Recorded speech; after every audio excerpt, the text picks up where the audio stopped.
Hey guys, my name is David Ruff. We're going to be talking today about the mortgages that are going to be triggered in September, October, November, December. We have hundreds of thousands of mortgages that are going to be triggered. Now, we're going to be talking about what's going to happen, what I think you should do, and how you could save yourself some money.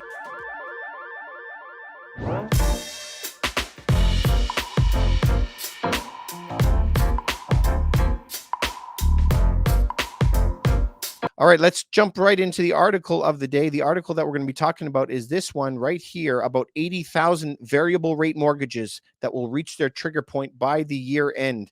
So, if we jump into this article, you could see this on CanadianMortgageTrends.com. You can go to see that article, and it's called 80,000 variable rate mortgages will reach their trigger point by year end. Now, this is Royal Bank of Canada. In the United States, there are thousands of banks, but in Canada, we mainly have 5 massive behemoths. They're huge, and almost all mortgages are through them. So this is just through the lens of Royal Bank of Canada. It doesn't take into account Bank of Montreal or TD or Desjardins or Scotiabank. So this is just RBC. So they're mentioning here that Canada's largest bank said that about 80,000 of its variable rate mortgage clients will reach their trigger point in the next couple of rate hikes. What is a trigger point, right? That is the point where borrowers' monthly payments are only covering the interest and are no longer paying down the principal.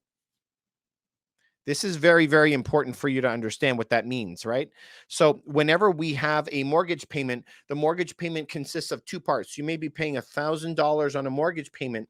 Maybe $800 is going toward the principal and $200 in interest.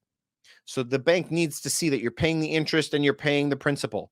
But what happens if the interest rate goes up so high, that $1,000 is all interest and none of it is going to paying down your loan? That's a problem. And that could trigger a new assessment to put you at a higher rate, and possibly you have to come out with money out of your pocket to pay for the difference. So obviously you have to come up with the difference in the meantime, but they may ask for a lump sum to make that mortgage work. They may ask you for $50,000, $100,000 right away to make the loan rebalance itself.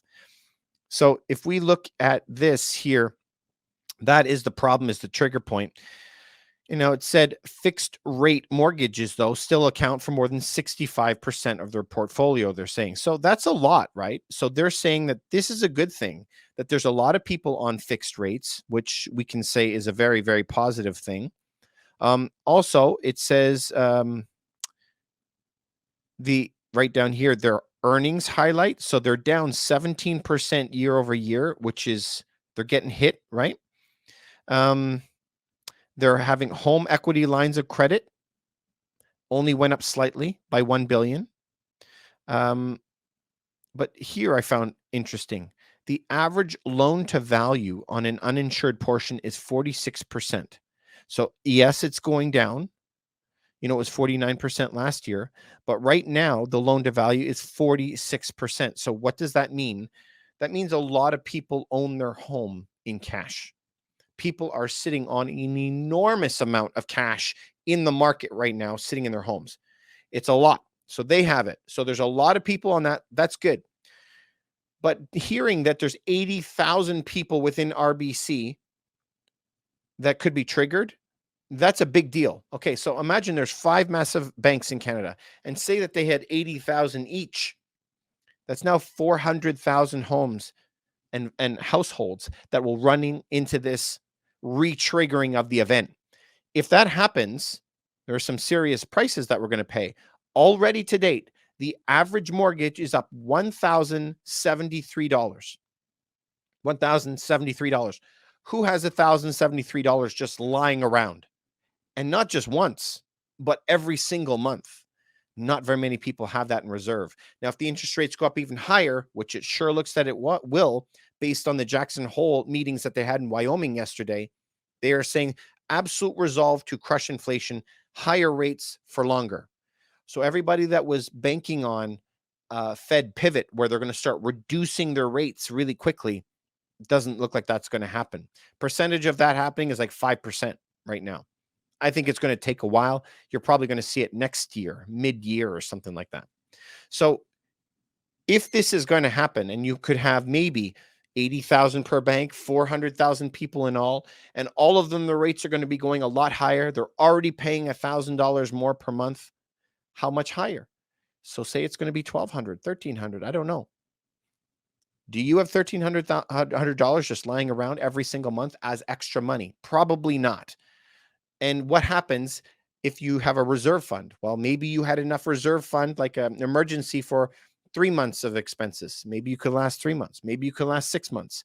Some really amazing people have a year's worth saved up. Okay. But eventually these extra payments of that, whatever it will be, $1,200, $1,500 more a month, hammering people one after the other. That's when more and more people will default on their homes. As people default on their homes, the homes go into foreclosure, they come back on the market, huge amount of homes on the market, and the prices have to drop because of that. So this happens all the time. If we look historically, it happens every 5 to 7 years. We are just accustomed to it not happening because it hasn't happened in 14 years.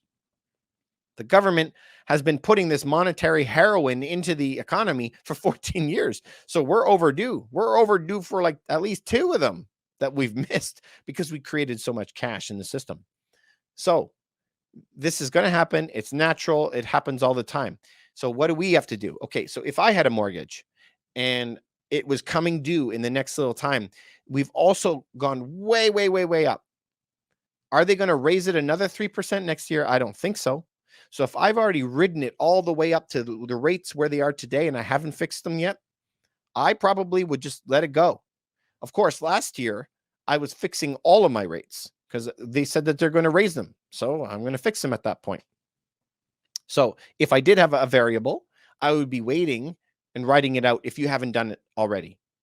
But that's a little bit of a gamble either way. But that's up to you. I think they're going to lower it down maybe next year, but who knows, right? They're probably going to raise it a few more times. They've already said they want to end the year at 3.5% Fed rate, which means they're going to have to raise it at least 2 more times. So it's up to you what you're going to do. If you did have a fixed rate, man, I love you. You're doing great. You listened to me. You listened to somebody else who had the same idea. I think it's a great idea. So if you were going to be buying a house right now, I would not be buying a house. I'd be waiting. The great deals happen when there's like blood on the streets, right? When there's lots of foreclosures out there. I watched the foreclosures around.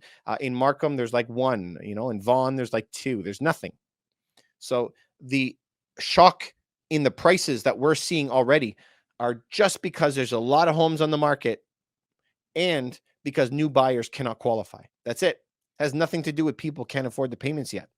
When that hits the market, then we're going to see some real action. So that's when I'm going to be ready to be buying some homes at really, really good deals. That's what I think everyone should be doing. So use this time to build up some knowledge, build up a company maybe, and open up a holding company or whatever you're going to do and be ready to buy those properties when the time is right. That's what I would be doing. In the meantime, the only thing that I think that is of great deals right now is bulk silver. I love silver. It's amazing. Silver is used in electric vehicles and it's used in all electronics, right? Just a little bit of it, but they need it anyway. And prices have fallen like 30% on this stuff this year, and it's extraordinarily cheap when we use it to gold as a reference. So there's always a price for gold to silver ratio. When we look at that, it's the cheapest it has been in a long time. It's only ever 3 times in history hit this same price. So I love it. So that's what I would be doing right now if I were you.